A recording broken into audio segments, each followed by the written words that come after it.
Pero lo que Dios hace es que Dios suple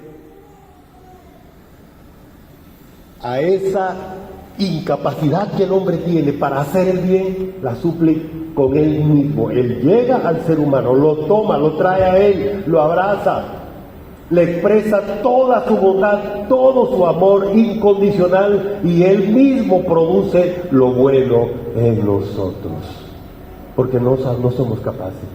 Dice el versículo 22, mira pues la bondad y la severidad de Dios. La severidad ciertamente para con los que cayeron, refiriéndose a Israel, pero la bondad para contigo, si permaneces en esa bondad, pues de otra manera tú también serás cortado.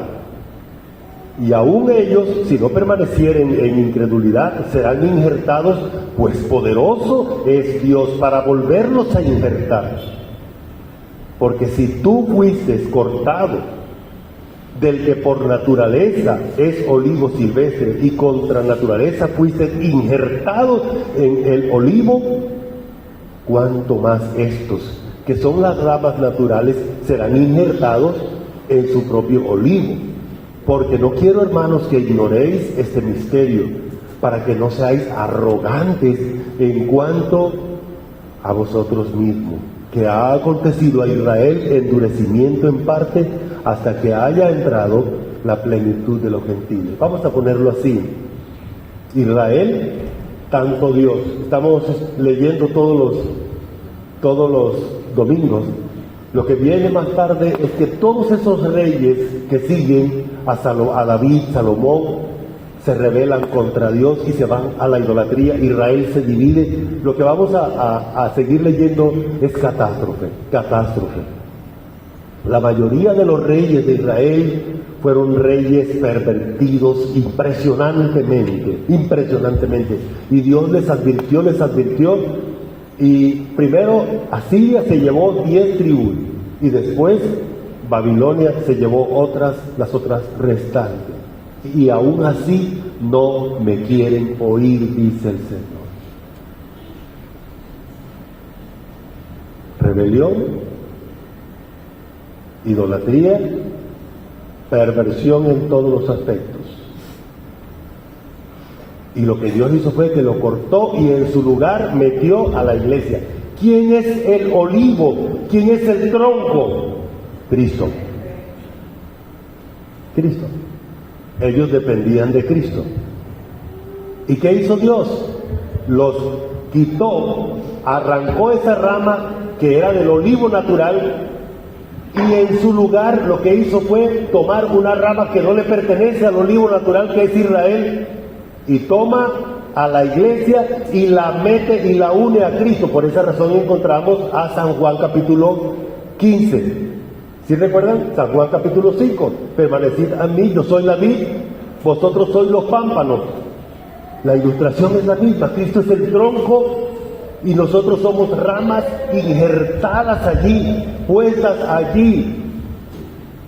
Esa es la bondad del Señor. ¿Lo merecíamos? No. ¿Lo merecemos? No. ¿Lo mereceremos? No. Solo por la bondad de Dios, porque Dios es bueno. Y esa es la razón por la cual debemos adorar a Dios. Porque Él es bueno, porque no merezco nada. ¿Y sabe qué va a hacer Dios? Bueno, veíamos aquí en el video, Dios prometió que Jesús, su Hijo, va a venir a cumplir las promesas que Dios le hizo a David, las que le hizo a Abraham, de que nunca iba a faltar rey que se sentara en el trono. Y por eso el Señor Jesús, que viene de la línea de ascendente de David, va a sentarse en el trono. De hecho, David se va a sentar al lado de Cristo. Y ya ustedes oyeron un poquito la historia de David. Mire la bondad de Dios a pesar de la maldad del ser humano. Eso es lo que Dios quiere. Bondad para conmigo. ¿Y qué debemos hacer, hermanos, todos los días? Estar humillados delante de Dios, porque no merecemos estar delante de Él para adorarle, hermanos. No lo merecemos. Y recuerde que la adoración no solamente es aquí, la adoración también está recibiéndose en el trono celestial. Cuando oramos, nuestras oraciones, dice que suben al trono celestial. Nos acercamos al trono de gracia. Al trono de gracias. ¿Ok? Pero también debemos adorar al Señor por su severidad. Hermanos, Dios es justo. Dios no puede ser manipulable. Los seres humanos creen que pueden manipular a Dios como manipulan a otro ser humano. Dios es recto. Dios es duro. Mire, ahí está el ejemplo de David. ¿Quién es David? Permítame decirle, en mi opinión, David es un hijo pequeñón de Dios. El rey conforme al corazón de Dios.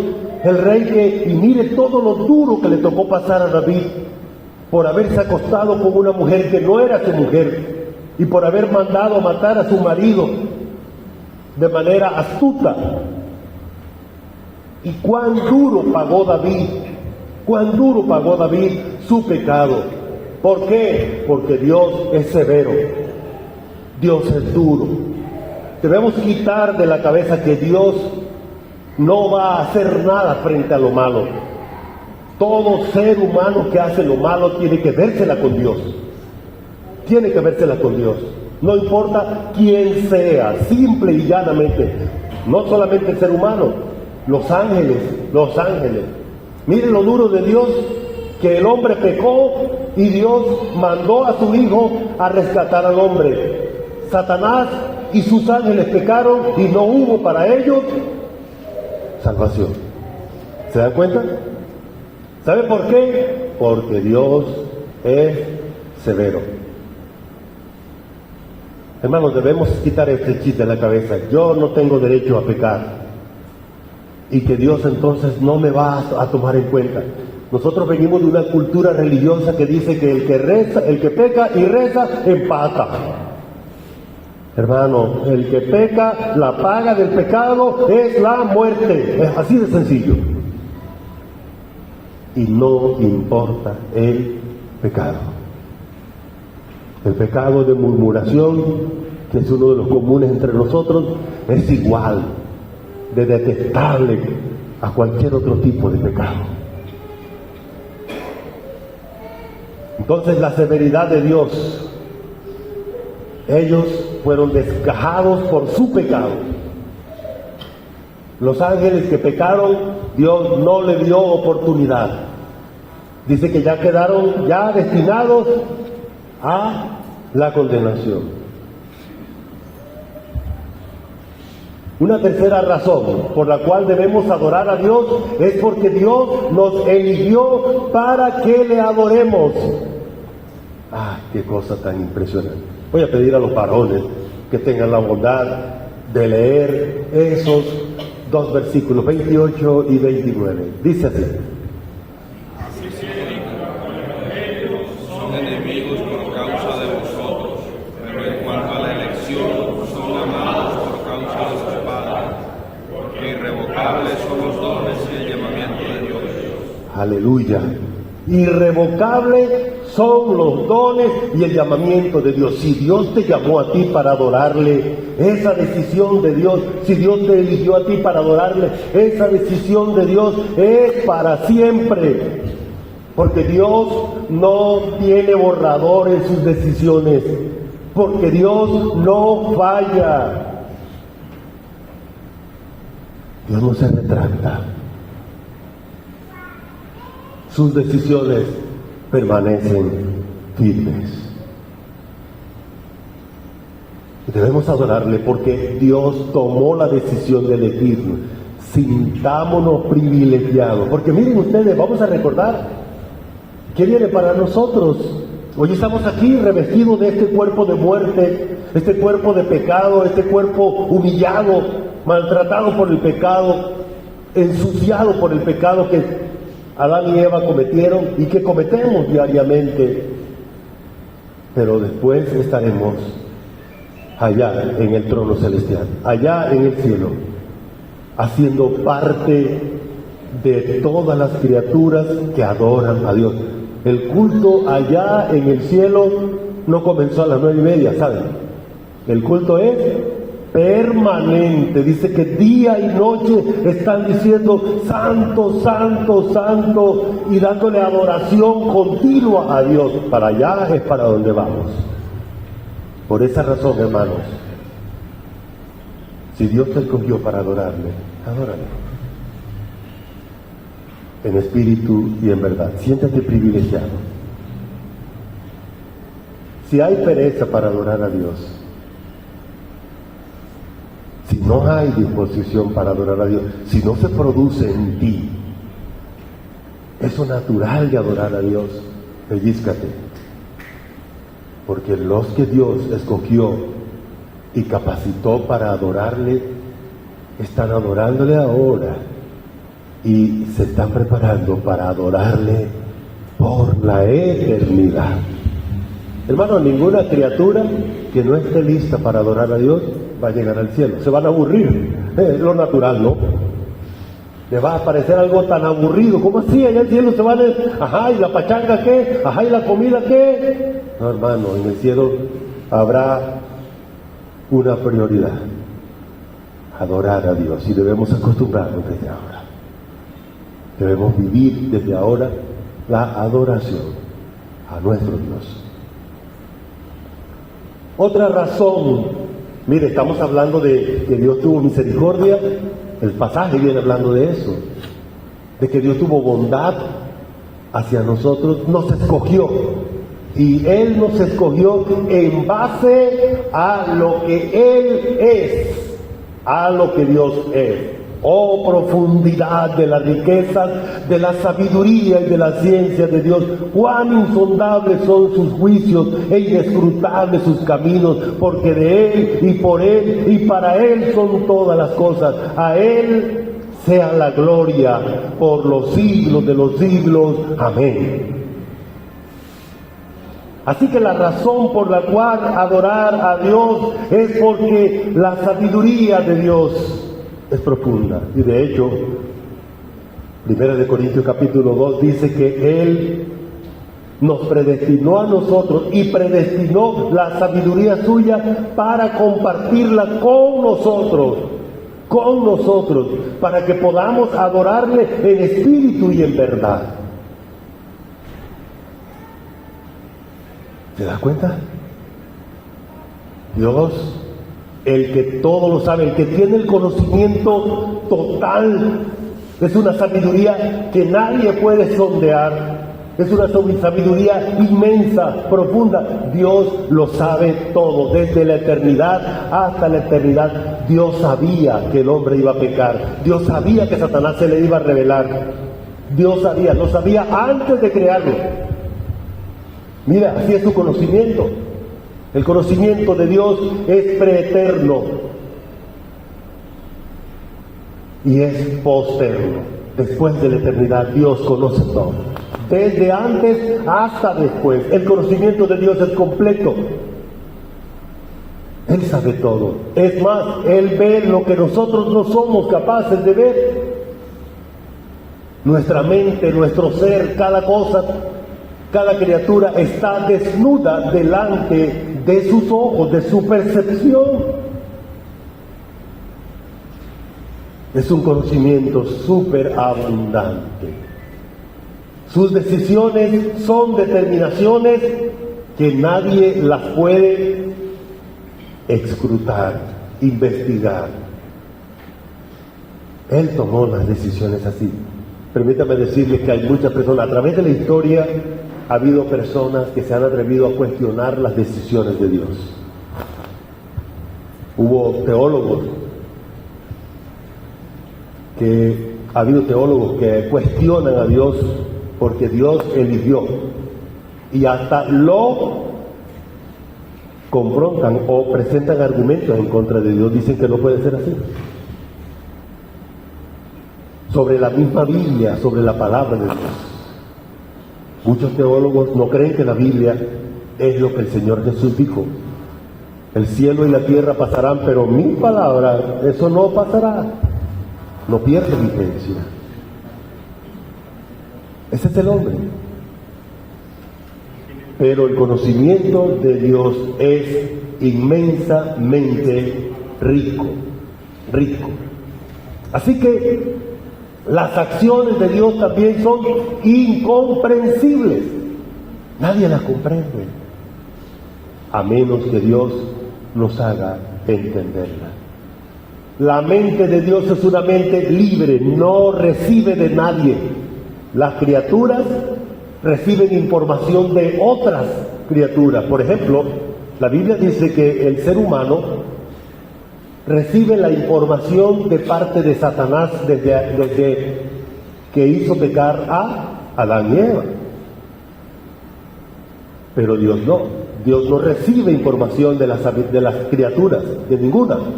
Su sabiduría es completa, total. Es una mente autosuficiente, porque ¿quién entendió la mente del Señor? ¿O quién fue su consejero? Nadie le aporta conocimiento a Dios. Por esta razón, dice allí en Proverbios, que Dios es la sabiduría. Él es la sabiduría. Conocer la sabiduría divina es conocer la persona de Dios desde su propia perspectiva, lo que Él dice. Otra razón por la cual adorar a Dios es su autosuficiencia. Es el único ser autosuficiente. Mire, antes de crear cualquier persona, cualquier cosa, Dios siempre ha sido Dios. Génesis capítulo 1, versículo 1 dice: en el principio creó Dios los cielos y la tierra. Juan 1 dice que en el principio era el verbo, y el verbo era con Dios, y el verbo era Dios. O sea, antes de que Dios creara todas las cosas, ¿quiénes estaban? ¿Quiénes existían? Dios el Padre, Dios Hijo, Dios Espíritu Santo, y ellos estaban. Los hombres han creado la idea de que Dios necesita. Dios creó al hombre porque lo necesitaba. Dios no necesita nada de nadie. Él creó al hombre y creó todas las cosas para su gloria, para su propósito soberano. Es que Dios necesitaba un conjunto vallenato, y entonces se llevó el que tocaba el acordeón, el que tocaba la caja, la guacharaca. Dios tiene una orquesta allá en el cielo angelical que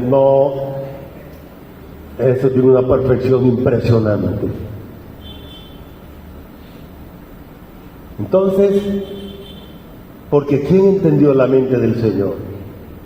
¿O quién fue su consejero? ¿O quién le dio a él primero para que fuese recompensado? Dios es autosuficiente. Su conocimiento, Él no necesita conocimiento de nadie, Él lo tiene todo totalmente completo. ¿Sí estamos? Otros versículos, vamos a agregarle a eso. Primera de Corintios 8:5, voy a pedir que las hermanas tengan la bondad de leernos este versículo 8:5, los varones Colosenses 1:17 y las hermanas otra vez Hebreos 1:13. Dice así, 1 Corintios 8:5.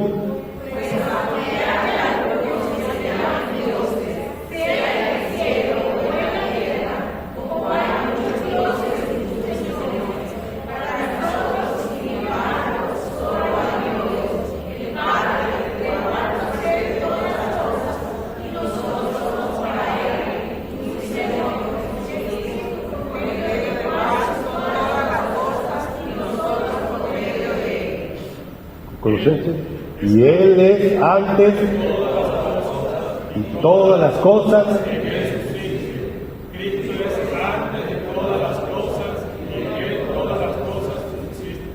Hebreos.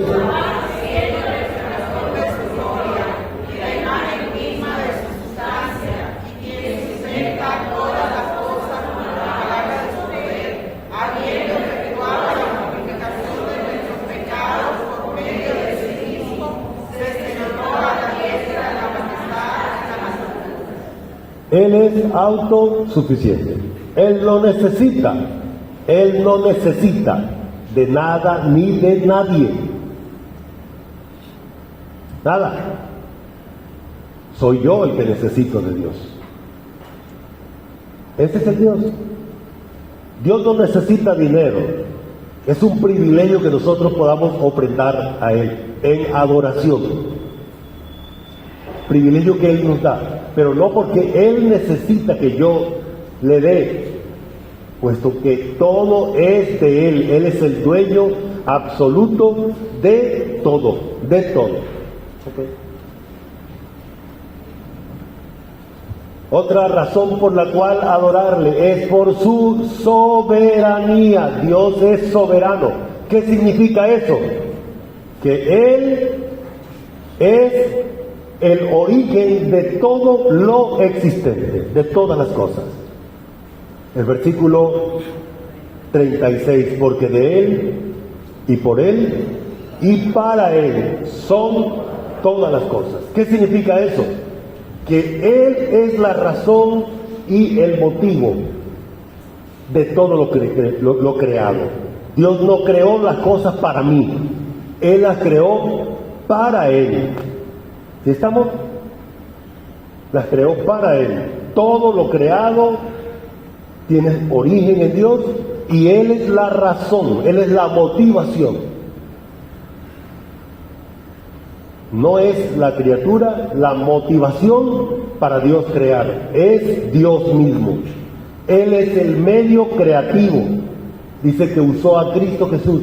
En Él fueron creadas todas las cosas. Cristo Jesús es el medio por el cual fueron creadas todas las cosas. Él es el dueño absoluto de todo lo que existe. ¿Qué significa que Dios es Señor? El dueño. El dueño. Y todas las cosas cumplen un propósito preestablecido. Preestablecido. Hoy hay una corriente muy fuerte que rechaza el propósito de Dios al crear la mujer, el propósito de Dios al crear el varón. Pues eso hace parte del corazón humano que se rebela contra Dios. Pero el diseño de Dios está preestablecido y cumple su propósito. Dios cumple su propósito con cada criatura, aún con el diablo. El diablo fue creado con un propósito y va a cumplir ese propósito. Y número 7 y último, es la misericordia de Dios. La misericordia. El versículo de Romanos 12:1 dice: así que, hermanos, os ruego por la misericordia de Dios. ¿Qué significa eso? Bueno, el capítulo 11 nos ayuda a entender. El capítulo 9 nos ayuda a entender. Tendré misericordia del que yo quiera tener misericordia y me compadeceré del que yo quiera compadecerle. Pero el 11 dice así, todos juntos: pues como vosotros también en otro tiempo éramos desobedientes a Dios, pero ahora habéis alcanzado misericordia por la desobediencia de ellos. Así también estos ahora han sido desobedientes, para que por la misericordia concedida a vosotros, ellos también alcancen misericordia.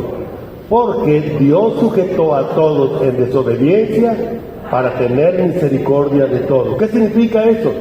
Que nosotros antes éramos desobedientes, no oíamos a Dios. Lo mismo que le pasó a Israel, no oíamos a Dios. ¿Y Dios qué hizo? Tuvo misericordia. ¿Qué significa eso? Que Dios se inclinó hacia nosotros para llegar hasta nuestra condición perversa, caída, desobediente, para sacarnos de allí. ¿Qué era lo que no podíamos nosotros? Oír, obedecer. ¿Y sabe qué hace Dios? Así que la fe es por el oír y el oír por la palabra. ¿Sabe qué hace Dios? Efesios 2:8, porque por gracia sois salvos por medio de la fe, y esto no es de vosotros, pues es don de Dios. Dios nos capacita para que podamos oír y creerle. Es tanta la misericordia que Dios entonces toma al ser humano y engendra una nueva vida. Y Él mismo sostiene esa vida. Cuando Adán pecó, se rompió el vínculo, se rompió el cordón umbilical entre Dios y el hombre. ¿Sabe qué hizo Dios? Vuelve otra vez a restablecer esa relación de Él con aquel que Él ha escogido para que le adoremos, para salvación. Eso es la misericordia. Eso es la misericordia. Esa es la gracia de Dios. La gracia es eso, de que Dios se inclina en bondad. Hay dos figuras que me impactan de esas dos palabras hebreas. La primera, esa ave grande como el águila, y de repente tiene un polluelo allí a quien alimentar, y ese animal se inclina y mete su boca, su pico, en el pico de su polluelo para alimentarlo. Lo mete debajo de sus alas, lo abraza. Y la otra figura es la figura del útero maternal. Dios engendra la vida allí, la mantiene, la acaricia, la sostiene y crea un vínculo con nosotros eterno. Por esa razón debemos adorar a Dios. Hermanos, debemos vivir para adorar a Dios. En nuestra casa, en nuestra relación familiar y en todos los escenarios debemos vivir como personas que tenemos una comunión íntima de adoración continua, permanente con nuestro Dios. Oh Padre, gracias porque nos escogiste para que te adoremos. Gracias por el privilegio de poder comenzar este nuevo año pensando en esa realidad de que nos has proyectado para ser parte de ese escenario celestial donde millones y millones de ángeles te adoran, Señor, y vas a introducir a tu iglesia santa, sin mancha, sin arruga, para que también estemos allí en adoración. Oh Padre, te alabamos, te glorificamos y damos gratitud. Que la honra y la gloria sean para el que vive, al que reina para siempre. Amén.